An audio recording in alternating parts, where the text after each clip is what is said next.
Bercakap tentang percintaan, banyak topik yang menarik untuk dibincangkan. Salah satu yang paling menarik ialah bagaimana pasangan mengekalkan cinta mereka walaupun menghadapi cabaran. Kisah cinta sebegini sering melalui liku-liku, juga sering diperkatakan oleh orang-orang terdahulu. Kisah begini menjadi kisah cinta legenda dan ikonik yang telah bertahan selama berabad-abad.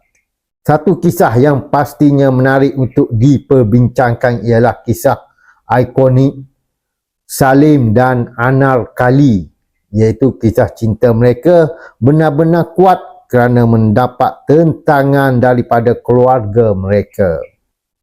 Maklumlah, Salim dan Anarkali datang dari latar belakang yang berbeza. Salim dengan status mulianya sebagai putera Maharaja Mughal.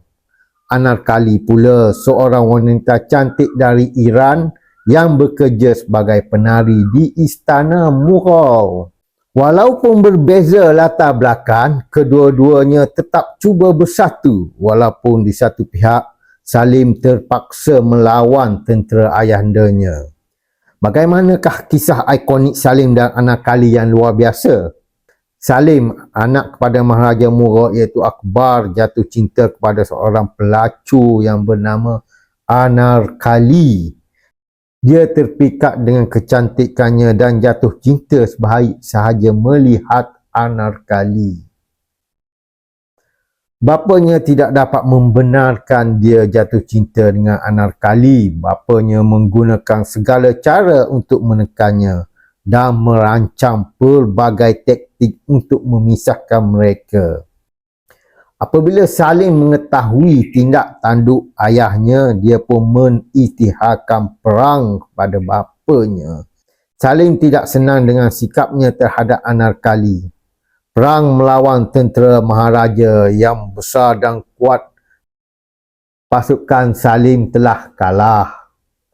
Atas kekalahan ini, dia dijatuhi hukuman mati oleh ayahnya.